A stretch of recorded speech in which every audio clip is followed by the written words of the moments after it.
Bonjour Julie, tu es marin-pompier depuis 12 ans à Marseille et tu vas participer à ton premier marathon des sables. Dans un premier temps, peux-tu nous dire ce qu'est le marathon des sables? Donc le marathon des sables, c'est une course au Maroc sur 250 km pour 7 jours, pendant 7 jours, en autosuffisance.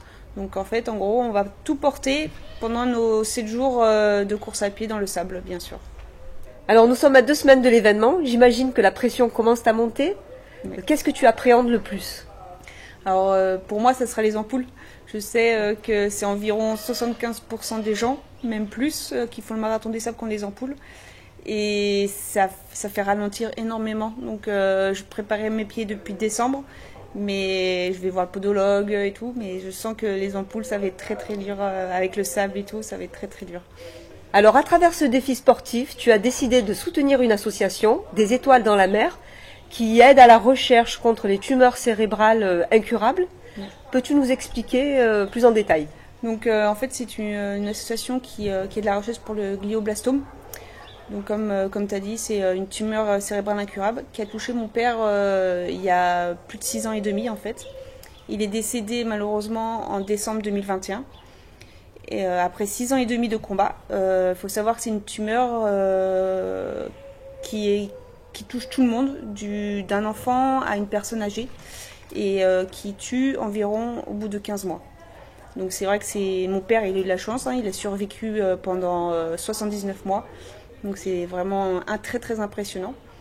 Et c'est une maladie où il n'y a pas beaucoup d'avancées dans la recherche. En fait, les fonds ne sont pas énormes. Donc c'est pour ça que j'espère, grâce au Marathon des Sables, de faire déjà découvrir la maladie. Grâce à mon t-shirt, j'ai fait un t-shirt où pendant que je cours, les gens pourront regarder juste en dessous ça et me poser des questions. Ce que j'avais déjà fait à certaines courses. Et ça permet de se rapprocher, de discuter avec d'autres personnes. Et c'est vrai que je trouve ça très enrichissant. Et puis bon, je le fais pour mon papa, donc qui me soutenait à chaque fois. Donc je trouve ça très très bien. Alors je vois que tu as porté ton sac. Oui. Avec le matériel obligatoire, sac de couchage, pompe à spi-venin, boussole, lampe, entre autres, car la liste est très longue. Et toi, qu'as-tu apporté de plus?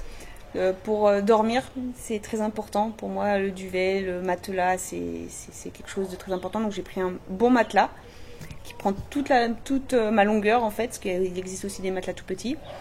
J'ai pris des petits bonbons. C'est pour le réconfort. Un petit réconfort, du saucisson aussi pour un petit réconfort, c'est un petit plus. Pour se laver, donc j'ai pris des petites lingettes. C'est des lingettes qui sont grosses comme ça, on met 2 gouttes d'eau.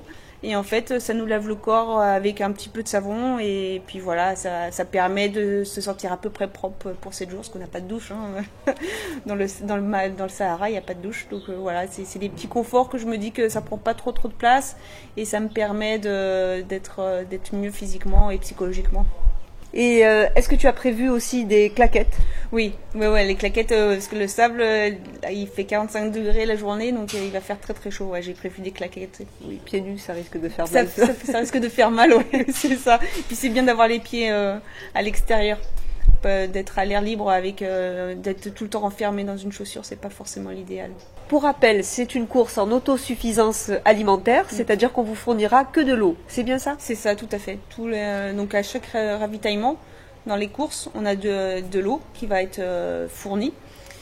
Et après, à l'arrivée de notre course sur le bivouac, en fait, ils vont nous donner des bouteilles d'eau qui sera comptabilisée en fait à tous les coureurs. Donc c'est bien réglementé pour pas qu'on perde les bouteilles d'eau, parce que c'est pareil, il faut tout garder avec soi.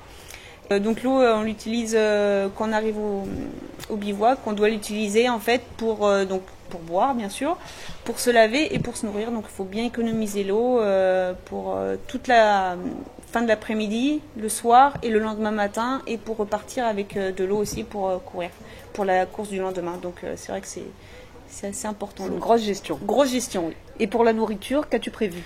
Donc la nourriture aussi, c'est quelque chose qui est un peu spécial, parce que c'est une nourriture lyophilisée, donc déshydratée. Donc comment dire, c'est des sachets en fait qu'on met de l'eau chaude ou froide en fonction de ce qu'on met, du taboulet. Il y a même des pâtes à la carbo. J'adore le fromage, donc j'ai pris une tartiflette, pardon. J'ai pris une tartiflette. Et en fait, on met de l'eau à l'intérieur, l'eau chaude, et on laisse attendre, on touille, et ça nous fait de la vraie nourriture. Et c'est très très bon. Et du coup, avec quoi tu fais chauffer ton eau?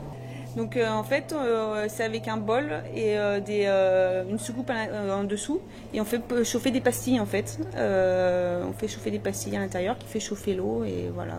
Ou alors il y en a qui font des feux de joie aussi, mais un peu plus important, avec du bois s'il se trouve du bois sur place. Mais voilà, moi j'ai prévu des pastilles parce que je sais pas trop faire le feu. S'il n'y a pas de bois. Ouais, c'est ça. C'est pas bon. Alors Julie, j'imagine quand même que tu as 10 000 questions parce que c'est ton premier marathon des sables. Et il existe un groupe Facebook dédié au Marathon des Sables qui s'appelle MDS at Home. J'ai vu que tu y étais. Oui. Y as-tu trouvé des réponses à tes questions? Oui, ça m'a beaucoup aidé. Des petites questions comme savoir comment coudre ses chaussures pour mettre les guêtres, savoir s'il fallait les coudre, s'il fallait les coller, où ça. Et pour la gestion de la nourriture aussi. Donc tout le monde dit qu'il faut... Le matériel obligatoire, c'est 2000 kilocalories par jour, obligatoire. Et ben tout le monde le dit, il faut pas 2000 kilocalories, il en faut un peu plus, parce qu'on perd énormément de poids pendant le marathon, vu qu'on court, et avec la chaleur.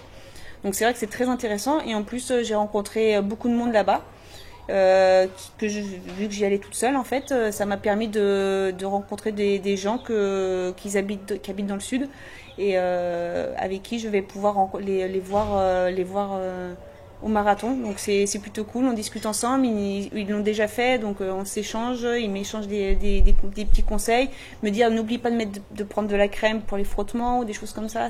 C'est vraiment très enrichissant, c'est un bon groupe. Alors Julie, je te souhaite une très bonne course et je te remercie.